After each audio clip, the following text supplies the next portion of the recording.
Hi friends, আমাদের কোশ্চেনে দেওয়া আছে আমার ব্যাগে 5 টাকার ও 10 টাকার মোট মুদ্রার সংখ্যা 20টি। ব্যাগে মোট 145টি টাকা থাকলে কোন মুদ্রা কতগুলি আছে হিসাব করে লেখো। তাহলে আমাদের কোশ্চেনটা খুব ভালোভাবে পড়তে হবে, তাহলে আমরা ইজিলি বুঝতে পারবো কিভাবে সমাধান করা যাবে। ঠিক আছে, তাহলে আমরা ধরে নিই 5 টাকা অথবা 10 টাকা যে কোনো একটি। আমরা ধরি 5 টাকার মুদ্রার সংখ্যা আছে এক্সটি। তাহলে কি হবে, 10 টাকার মুদ্রার সংখ্যা হবে কয়টি? যদি টোটাল আছে 20টি, তাহলে 5 টাকার মুদ্রার সংখ্যা যদি এক্সটি থাকে, তাহলে 10 টাকার মুদ্রার সংখ্যা হবে এক্স বিয়োগ 20টি। এখন মোট টাকার পরিমাণ,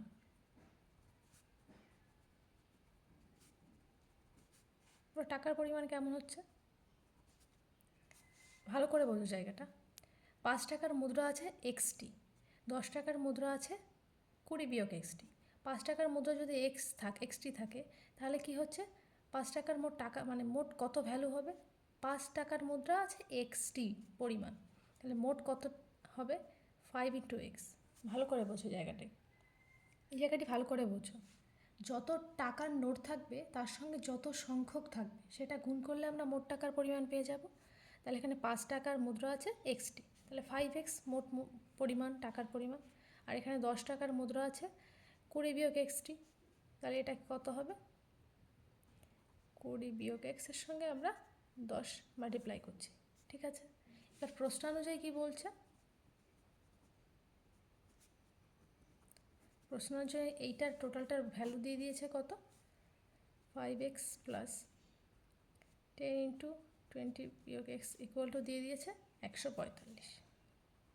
ঠিক আছে, এখান থেকে আমরা সমাধান করি।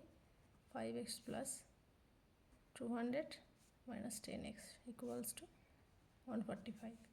তাহলে 5x minus 10x equal to 145। এটা যেহেতু সমান সমানের ওপাশে গেলে আমাদের চিহ্ন বদলে যায়, তাহলে বিয়োগ 200 হচ্ছে, তাহলে minus 5x equals to minus 55। X equal to তাহলে কত হচ্ছে? ঋণাত্মক দুপাশ থেকেই কেটে যাচ্ছে 55/5, তাহলে কত হচ্ছে? X equals to 11। তাহলে কত হলো?